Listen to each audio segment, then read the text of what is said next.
a huge thank you for the incredible photography work and the work on the book by Sam Biddle. I know his parents are here and they must be very proud of his work.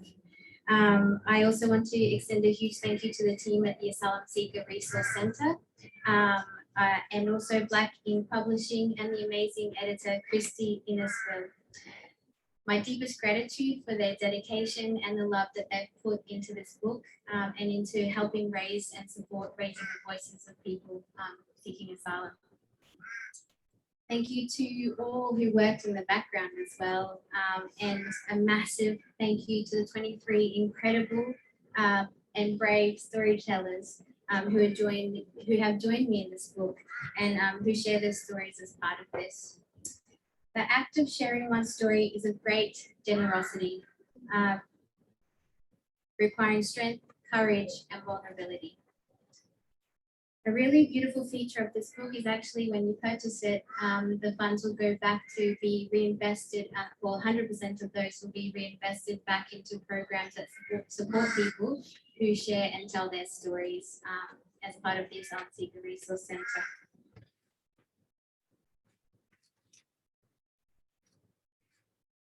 So now I'll read you a little bit of the excerpt of the introduction, and then we'll get on to some questions and hearing from Rahila and Rafiq. Stories have power. By sharing our stories, we allow ourselves to be seen. In Seeking Asylum, 23 people with lived experience share their stories with you. Like them, my family sought asylum in Australia. I am the daughter of human rights activists. My father was a political prisoner. My family and I came to Australia as refugees on humanitarian visa. My name is Liliana Maria Sanchez Cornejo. I bear the names of both my grandmothers and the last names of both of my parents. This connects me to my roots in Latin America. I was born in Santiago, Chile in 1983, a dark moment in the country's history when it was under a cruel dictatorship under Augusto Pinochet. Anyone who opposed him was imprisoned, tortured, and made to disappear. Like those whose stories I'm incredibly honored and humbled to share with you in this book, my family had to flee in search of safety. As Chimamanda Ngozi Adichie, a Nigerian writer, says, telling only one story about a people or a place creates stereotypes. And the problem with stereotypes is that they are untrue, but that they are incomplete. When we reject the single story, when we realize there is never a single story about any place, we regain a kind of paradise. Refugees are not a homogeneous group. The people in this book may share one thing in common, seeking safety. But that's often where the similarities end. The ways they arrive here, how long it took to be granted a visa, whether they found the experience positive or incredibly damaging, all these things vary. And they also vary enormously in terms of who they are beyond this experience. Seeking asylum is not the sum total of their identity. Sometimes, even well-meaning discussions of refugees can create stereotypes. It's important that we do not expect people with lived experience to be either heroes, contributing to society, or victims of trauma. People who have sought asylum just want to be seen and respected as human beings and are just as deserving as everybody else. By sharing our stories, we take back the narrative from those who do not have good intentions, those such as some politicians and members of the media who other us, instill fear and use dehumanizing rhetoric such as illegals, broke people, and coming to steal jobs. Someone once said, borders are scars to the earth. Stories help to remove the borders that divide us. The difference we initially perceive when encountering the other are shaped by our unconscious biases and by the dominant narratives we have heard. Through telling our stories, we have the opportunity to own that narrative about refugees and asylum seekers. We are no longer a headline, a statistic, or a slogan. We are human beings. We also raise our voices on behalf of those who do not have the opportunity to speak up, those who did not make it to safety. We speak for those still waiting to find out what the future holds for them, in refugee camps, still in detention centres today, or in countries that do not grant them protection. Through the stories in Seeking Asylum, the contributors take you on their journeys. Some of them are now physically safe but still unable to call this place home. Some of them are still separated from their families, and some are still in limbo, still in fear of being sent back to the very danger that they have fled. As a former refugee, my hope is that you listen to these words from Khalid Husseini. Refugees are mothers, fathers, sisters, brothers, children, with the same hopes and ambitions as us, except that a twist of fate has bound their lives to a global refugee crisis on an unprecedented scale. As an activist, I hope you recall James Baldwin's words. The world changes according to the way people see it, and if you alter, even by a millimeter, the way people look at reality, then you can change it. In Seeking Asylum, I invite you to meet ordinary people who have escaped extraordinary circumstances. Thank you.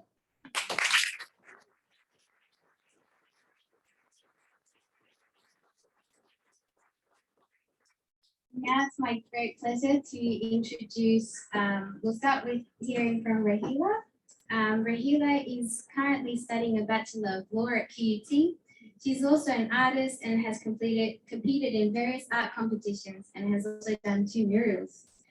Rahila wants to be a positive role model for other young people in her community. She strongly believes in the power of storytelling and says that everyone has a story to tell. She shares her story and encourages other young people with lived experience to share their stories and to fight for their dreams. Would you share your story with us today? Is it working? Okay. Good evening, everyone. Thank you so much for coming tonight and being part of this such a special moment for Liliana, Rafiq, and I must say that when I woke up this morning, I was really, really excited. I was like, finally, the lunch is here. So what is my story? I was born in a small town in Pakistan called Quetta. I was born in a society or in a country where good daughters never say no to their parents. Sleeping hungry some nights and not being able to buy a book or pencil for school was very normal for us.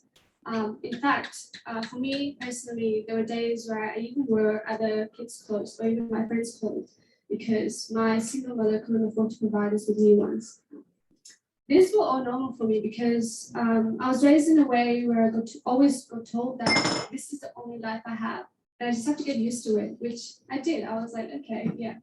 But most importantly, my beautiful mom always reminded my siblings and I that despite all of these problems, we should still be thankful because there are people around the world whose situation can be worse than us. I lived there. I went to school. Going to school was one of my biggest dreams, and I'll later on tell you guys that when I graduated school in 2019, how excited I was. So life was all normal for me until 2013. You'll also read in the book, but I'll say this again.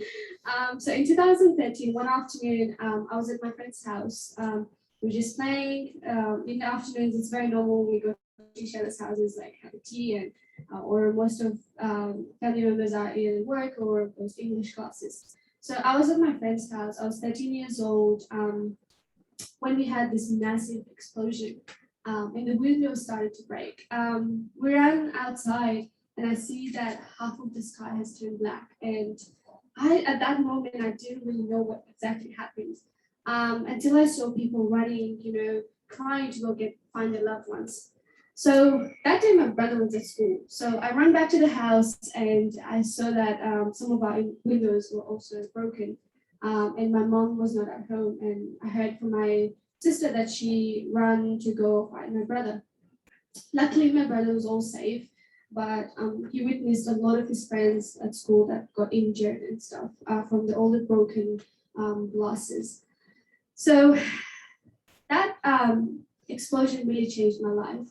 Really, I started questioning myself. I started questioning my existence. I was like, why? Why is this happening to me and the people in my community? All I wanted was a life where I could fall asleep safely and go to school.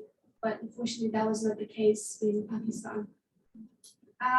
There were other problems as well, such as not having equal rights, because my parents left Afghanistan, my country where they were born, and obviously it was that's where I'm originally from. And yeah, they left Afghanistan when the Taliban first took over the power. And they left with the hope that hopefully my kids will have a better life in Pakistan. But unfortunately, that was not the case for us. So yeah, I really gave up. I really gave up in 2013. I was like, I just don't know when I'm going to die. What's the point of life? Until we applied, we put in through our case, and we heard the news that it got accepted. Obviously, in between, there was like heaps of interviews that my mom and my big sister had to do. It was really not an easy process, but so lucky that we got accepted, and we came here in this beautiful country in 2014. So I arrived in Brisbane Airport very tired, not knowing anything. Honestly, I was wearing my traditional clothes, and it was very, very hot that day. I noticed the big buildings, and which I've never seen in my life, and that was a very, very big moment for me. So yeah, we came, we went to a hotel, and life started from there for me. I would say that when I arrived in Brisbane Airport, I really felt like I was born once again. And now I can finally say that all of my hopes and dreams are achievable. So yeah, life after that really changed, and I went to school. But before I go to school, actually, some of the things that I experienced, such as from people in my community, or they would give me this look, very confused look, or even why is she here and stuff like that. And I even heard comments such as, go back to where you came from, you don't belong here. Those comments really did break me again. I was like, why am I going through those experiences that I experienced in Pakistan? Is this going to happen to me again? So it just really taught me that people are still not, not familiar. And I really told myself that I have to educate those people. I have to educate them with my story. And I went to school. School was a big part of my growth as well. I was able to do all the stuff that I always loved, such as doing art, and I started competing in a lot of art competitions, as Ileana mentioned. And then I think life really changed from there as well, because people recognized me, my talent, and then I started to get invited to events, conferences, and to just go there and simply share my story. And growing up, I never thought that I had a story. Or my story is, this important or this special, until I realized how much it changed people. It really did, and I noticed that. And people would come and ask me questions, more questions such as, why are you here? What do you want to, what is your dream, and stuff like that. So that really changed, and I must say that I've been very lucky. I've been lucky to achieve a lot of things, and I want to say that I have brought a change in my community and young people, but I'm still working on it. I'm a person with big dreams. I like to go for opportunities that come in front of me, and that's simply being such as sharing my story, getting invited in places, events. So yeah, I've shared my story a lot, and I'll continue to share my story, and my aim in life is to encourage other people to share their story as well. And I just believe that through stories we can break a lot of negative stereotypes amongst ourselves, and bring a positive change in our society. And my dream, it sounds gonna very big, but I would love to speak in Parliament one day. I love to be a politician and do something for this community, for this country and its people, because whatever position I am right now, I would say it's all because of Australian people. And I will obviously never forget my own country, but whatever I do, I will do it for this country first. So yeah, and thank you so much for willing to listen to my story.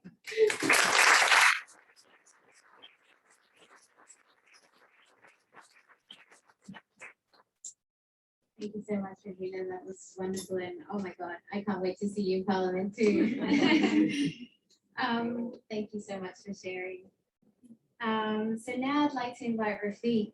Rafiq is sorry. There's not much light here, and I forgot my glasses. Rafiq is passionate about playing football and believes sports can create safe spaces for people to feel that they belong and are welcome. He started the Rohingya football team, where everyone in that team are asylum seekers. He has managed the Brave Football Club, and through this work, he's able to create a safe space for others who share the experience of being discriminated against because of their background. Rafiq also works at Multicultural Australia. It's a resettlement organisation in Queensland that supports new arrivals from a refugee background. He's passionate about this work because he gets to greet new arrivals every morning as they enter the office with a friendly smile, with empathy and a whole lot of kindness. Will you share your story with us, Rafiq? Thank you for having me. Yes, I'll share my story. This is my first time sharing my story to all of you. I never went to share my story anywhere else. It's my first event as well, and also first radio interview with my story. And yeah, so I grew up in a refugee camp in Bangladesh, one of the largest refugee camps in the world right now. We have about 1.5 million people in there. So my parents moved in to Bangladesh in 1992 with my big brother and just mom and dad, and with my other three brothers were born there. That was really hard. I'll explain why it's really hard. So in the camp, no one's allowed to go outside the camp. No one says right to step out and say, I want to study or I want to work, I want to survive and do things. Because you're a refugee and you don't belong on Thailand, so they want to let you go out. And one thing we have hope, which is to stay together in the camp and as a family and share your meals and other family members around you. So me and my family kept us, my brothers, just playing sports. So in the book I said it as well. The only thing we stay happy was playing sports and daily lives like that. Just wake up in the morning, eat something, or don't eat something, just go and walk around the camp and play football. And one day Australia was doing a settlement programs and saying we'll accept 10,000 people from when we were there in 2010, about 800,000 people. So we were one of the luckiest family to accept it. So we did not have to apply or anything. And we didn't know there was another country. When I was growing up, if it was raining right now, I was thinking all around the world was raining. Because we didn't know anything. There was no television, no phones, so no educations, right? So we don't know anything. So, and my family was like just not dreaming at all. The day I stepped in that plane, I started dreaming. I started dreaming big for education, for playing football, all that it started coming to mind. One day I'll be in the field and playing around with other people that I never met. It was another hope, or like I would say another you're given another life. So this happened to me, so and my family, and we are really happy to be in Australia. The day I stepped in Australia, I felt like yes, this is what I'll be belonging from now on, and I'll invite my families, my friends to this country. Ever since I still alive, I guess. And I told my friends and my families in the camp who are living, say Australia is the place where you should be with me and playing, eating, going to the movies, events like this. Yeah. Any questions? Make sure you read the book. There's more about me. That's why I'm not sharing a lot. So, this is my first time.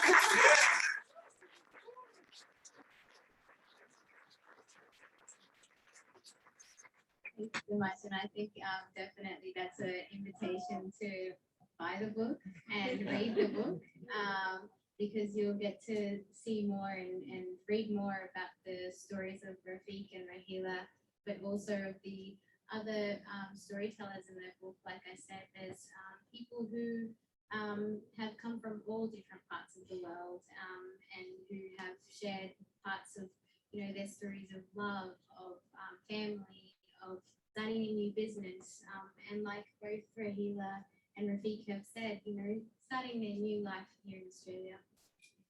So thank you so much for sharing your stories with us tonight. I'm sure that everybody enjoyed that, and hopefully that was enough to get everyone to go, yeah, I'm going to go and read and open straight up in those pages to finish reading the stories. Thank you. Thank you, everyone. I do have a question for you. Rafiq, actually, myself. Yeah, you both can start with Rahila.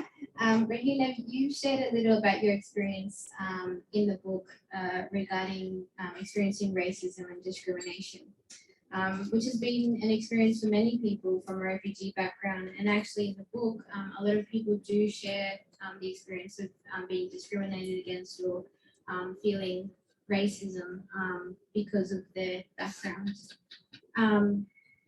Through this, however, you talk about overcoming your fear of not being accepted, and I really love this part that you share in the book.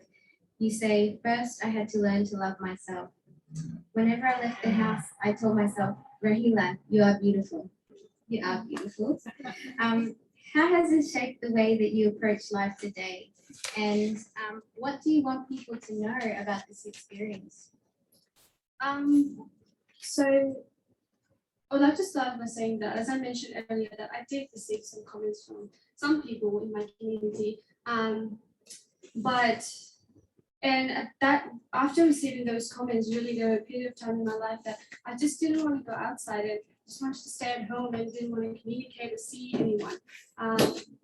But as I said that I'm a girl with big dreams, I was like, if I want to do something, if I want to achieve my dreams and bring a change in this country or in my community, I have to step out of my comfort zone.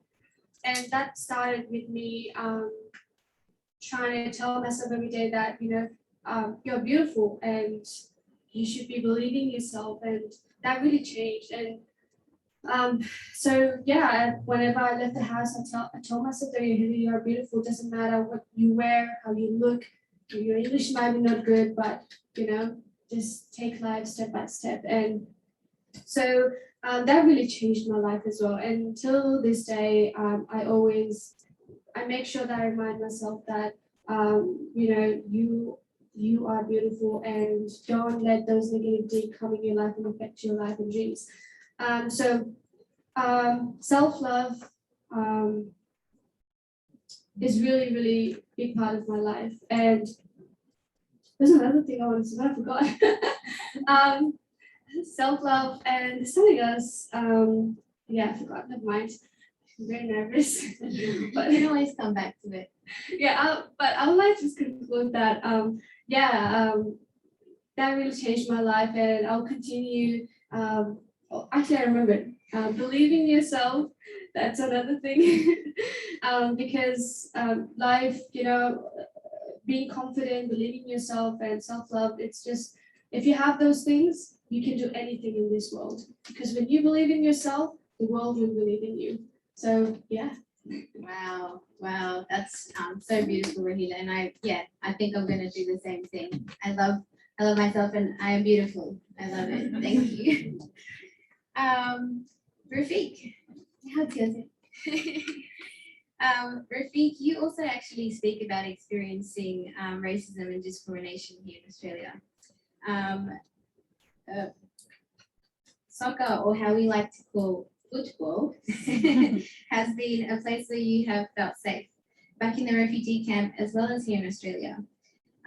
Would you be able to share with us a little bit about the importance of sports, particularly, for people from a refugee background in terms of being part of sports and, extracurricular activities? So like I said, I love sports, football especially. So growing up playing football, the only thing we knew is that I didn't even know there was another sports. So they have just football. So because there was no TV, so we don't know if there's anything coming or not. So the only thing my first World Cup was in 2010 before I just come to Australia. So growing up, all we did was play football, and when I came to Australia, we didn't know anyone. We didn't know where to go. So my cousins, they came before us, 6 months before us. So one of my cousins, his big brother, and he took me especially to Kmart, and I was just looking at the balls, and there's too many balls, and I don't know. So I saw the soccer ball and ran to it and grabbed the soccer ball. So and I was just crying with the soccer balls. Never had a soccer ball in the camp.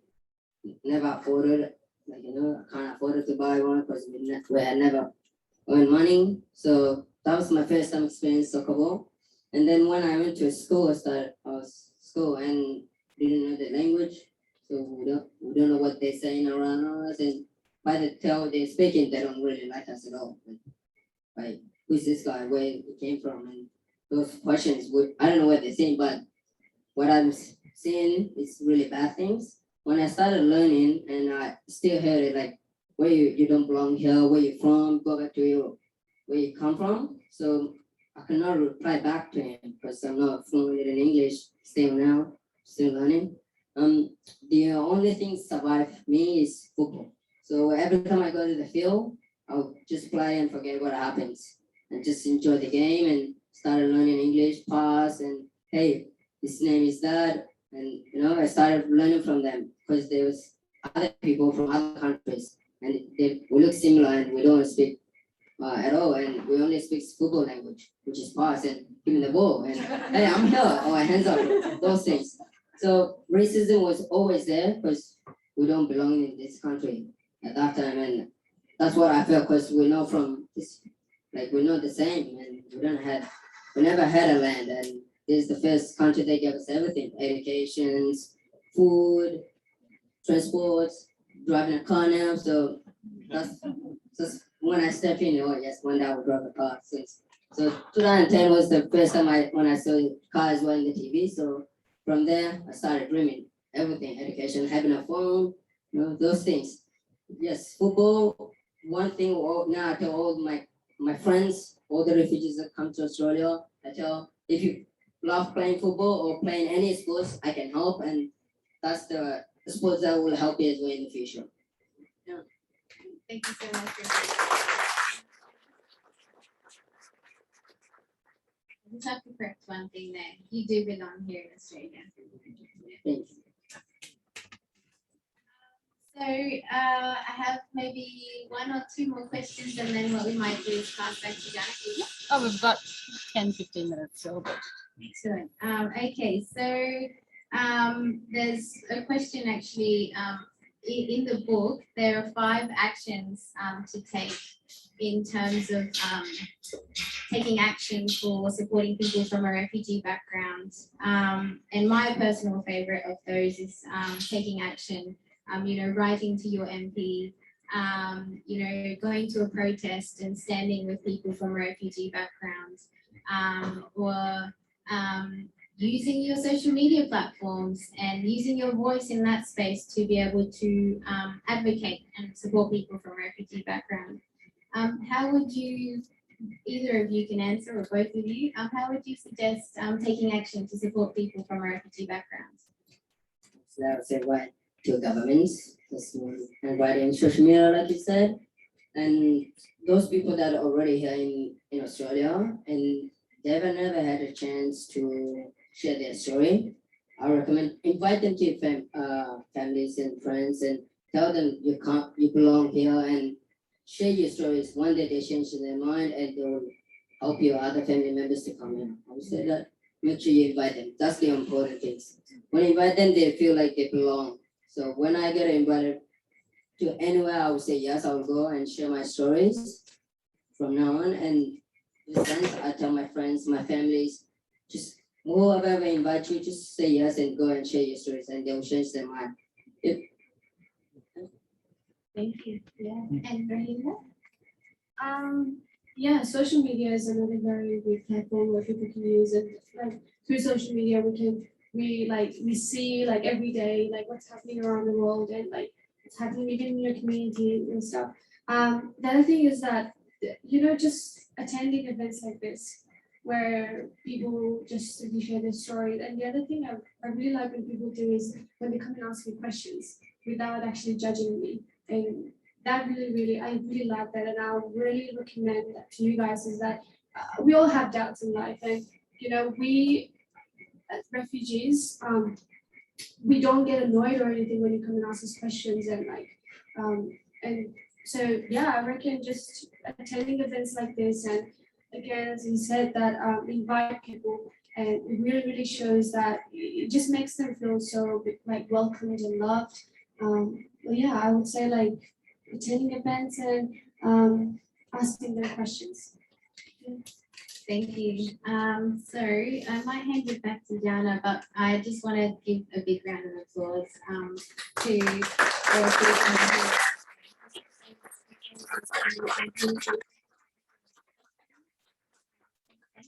Thank you so much. Thank you so much. That was so incredible, and I think just storytelling is so important in this country, and the diversity of stories we have is our biggest strength as well. So I will open it up to the floor. Does anyone have questions for Liliana, Rafiq, or Rahila? Is everyone a bit shy tonight? If you could think on it, I actually have a question, and maybe we'll go through the whole panel as well. I just was wondering if you could speak to how you each go about individually maintaining your connection to your country while you're in Australia. I think my parents have done a really great job of that. My family, my mum didn't let us speak English at home from a young age. So I've been here since I was 4. And thankfully, because of that, I speak fluently in Spanish. But she also, makes sure that we celebrate our traditional events, and she cooks our traditional food. And through that, I've learned how to cook, Chilean meals, and hopefully I share that with my son, who's in the audience as well, and he can pick up a little bit of that too. But I, also love doing a lot of the things that you would think a Latino person does, like go salsa dancing and all those sorts of things. Yeah. Mine is going to be very similar to Liana because in my family, my mom can't speak English, so we always speak in our own language at home. And we still celebrate our tradition, like we have Eid is a big part of our culture, so we always do that every year. And also we have our own communities in Afghan community as well, so we always make sure that we go when there's like stuff happening in there. So yeah, just those small stuff. It's still, makes us feel like home. We do the same, similar, almost similar. So we celebrate it as well, and we speak to Rohingya. So we don't invite you to Rohingya. Every time we go home, if you speak another language, mom, get out of my house. Rohingya is the thing we always growing up, and we speak that, and we share. We always eat curry. So we don't like Aussie food. I love Aussie food, which is pizza. But mom doesn't like it at all. So not my brothers. They don't like sausages or anything. So Rohingya curry always there, fish curry. So loves that. Yeah. I take a curry over a sausage roll any day. Any questions from the audience? All right, I'll ask another one. So another better come up with one while I'm asking mine. I want to ask about names. So I'm from a Greek immigrant household, and I have quite a long, lengthy name. And I feel some people, when they do come to Australia, if their name is a bit of a mouthful, they do feel pressure to either Westernize it, Australianize it. I just wanted to get your thoughts on that. Yeah, really interesting. So my name is Liliana Maria Sanchez Cornejo, and how many of you can roll your R's? So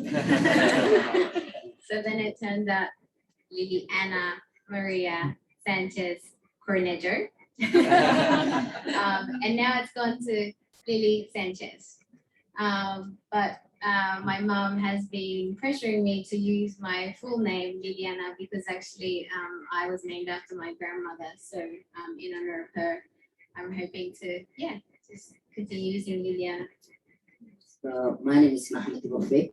So our name is given by our religion. So Muhammad is Prophet Muhammad Sallallahu Alaihi Wasallam is a messenger of Allah. So Muhammad came from him, and Rafiq means friends. Also, it came from our religion as well. My name, so it's Rahila Abdul Hadi, and for us, we don't usually have middle names, so it's just simply Rahila. It's always been Rahila, and people do pronounce it funny, but I kind of like it when the way they pronounce it. Like just kind of go with it, such as like Rahilia, Ralia, stuff like that. But I honestly I don't mind at all. So yeah. Yeah, sometimes I find when people actually give it a crack, you go, oh, you gave it a crack, rather than just either not ignoring it, but I just either then give it a crack or then just even ask. Questions? Yes. Sorry. I just want to ask you how you see yourself in Parliament, and which is your goal to be in Parliament. Unfortunately, at the moment, Australia hasn't got a very good Parliament. We live in a country where it's democracy in rackets, so especially with the Asylum Seekers people, we have really bad policies, and they're suffering a lot because this government and the policies. So I wonder how you see yourself in Parliament. Yep. It's a big journey. It's a long journey. Getting to the parliament and stuff, and it's just something that I've always been interested in. I'm studying law. At school, I was very interested in like humanities and stuff, and what I learned at school. And I do agree, the system is a bit not good. Yeah, but it's a long journey. At the moment, I'm just studying and making connections and and I really can't tell you exactly like how I'm gonna like be one day, but it's my dream and I'll work hard towards it. Yeah, I will work hard. Thanks. Is there another question?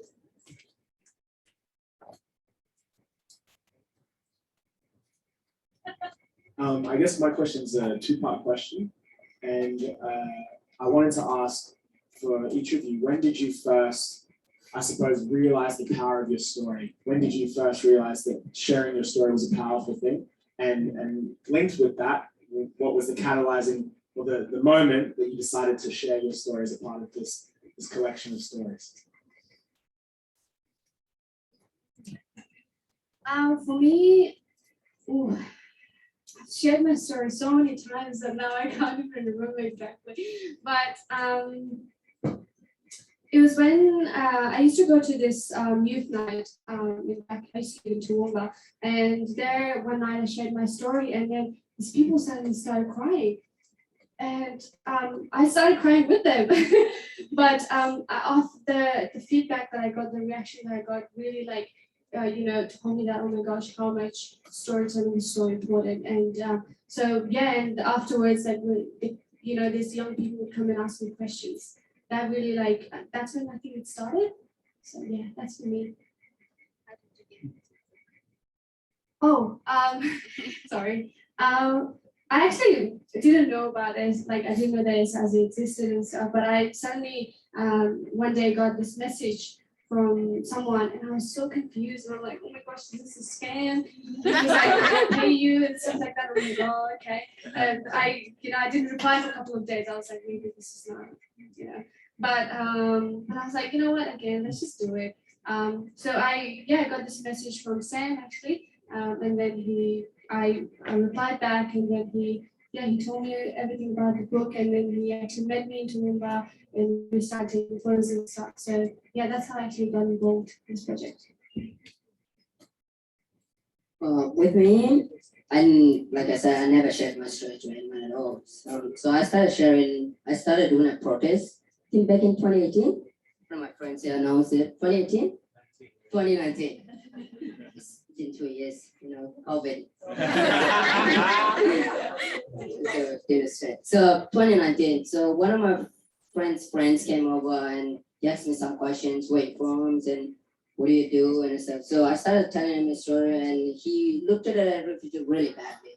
And he invited to that protest and I told my story to him and he changed his mind from there. So from there I felt like if I tell my story, someone will change their mind and tell my story to someone else. There's a kid here in Australia living, he lived really hard in his life. And I heard about it, we should not think about this in refugee, that way we looked at it. So that's why I started sharing my story. And involved in this book, Lily was the person who called me, hey, Rufi, there's a book going in Melbourne, do you want to be involved? And tell me a story then. I'm like, yeah, why not? I'll change someone's mind. So yeah, that's how I got involved. So actually you'll have to read the book to find out how my experience was of first sharing my story, because it's in the introduction.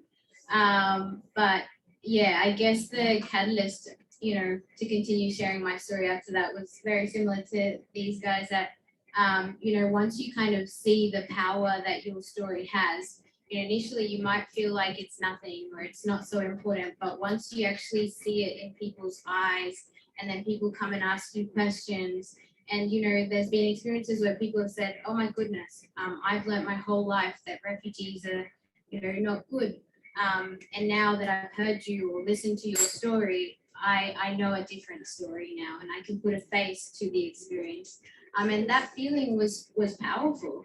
And so that was what pushed me to continue sharing and telling my story. How I got involved in the book. I was doing storytelling workshops through my consultancy, Moving Cultures, Moving Stories. I was doing the storytelling workshop for the CAP program at Asylum Seeker Resource Centre to support people who were sharing and telling their story for the first time. And through that, actually, I got tapped on the shoulder and they said, hey, we're doing this book. You would be amazing at, helping us collect stories and advising on the stories. And I was like, yes, that would be amazing. And I was honored to be invited to be part of that advisory group, to be able to make sure that people's stories were heard, and we had a diverse group of stories in the book. And then after we did all of that work, I got tapped on the shoulder again and they said, actually, can you please write the introduction? I was like, oh my God. And here I am. Is there another question?